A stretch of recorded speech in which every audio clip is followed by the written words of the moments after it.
All right. I'm Chips Newsom Barsky, and Dick O'Hanlon actually named me Chips. Came to visit me when I was first born in the hospital, and he saw me in the what do they call those things, like incubators or whatever they are. Anyway, and he said she's a regular chip off the old block. And the pre-story to that is that my mom's name was Sylvia, and my all my grandparents back 7 generations, the women on that side of the family were Sylvia. So when my mom was pregnant with me, she said, if she's a girl, I'm not calling her Sylvia. That's it. I'm stopping right there. It's not going to happen. And so they were looking up Sylvia. It came from Sylvanus, which in Latin means woods. And so from that, when Dicko came in and saw me and said, chip off the old block, all I can say is at least they didn't call me Block. And then my dad added extra P, and that was my nickname for life, basically, is Chips. But enough about me.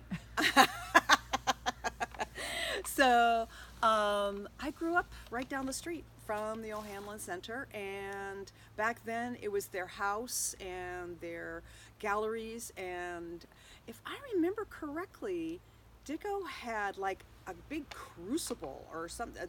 He did a ton of sculpture work here and working with heavy metals like bronzes and iron and whatever it was he worked with. And I remember just big things on chains being pulled up and down, and it was in the main gallery, and being a little bit terrified of it, but at the same time completely fascinated by all of this sort of weird machinery around that Dicko used for his art, for his sculptures.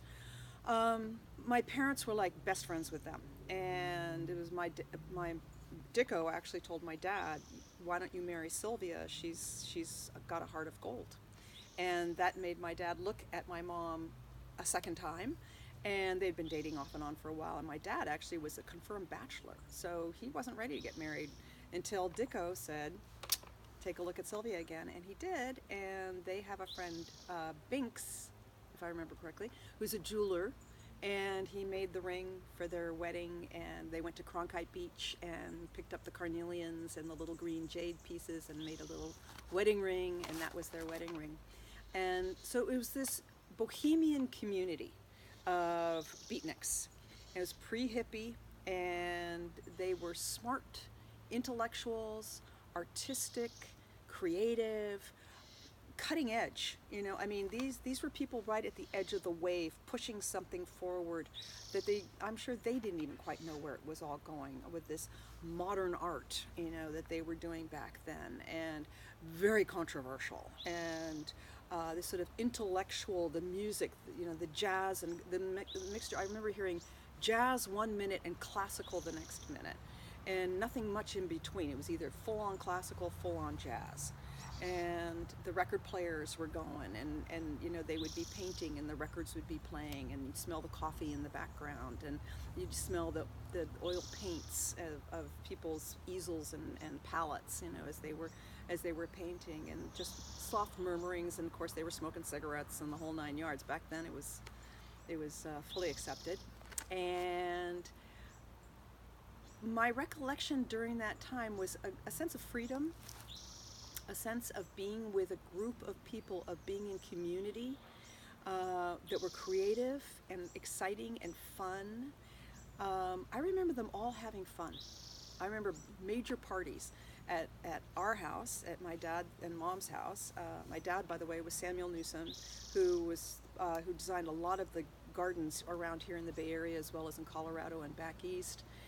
Japanese style, and wrote many books on Japanese gardens, and was also a painter. And he and Dicko were fast friends. And my mom was a photographer, and so she was definitely part of this whole creative group. And she knew the O'Hanlons before my mom and dad got married, obviously.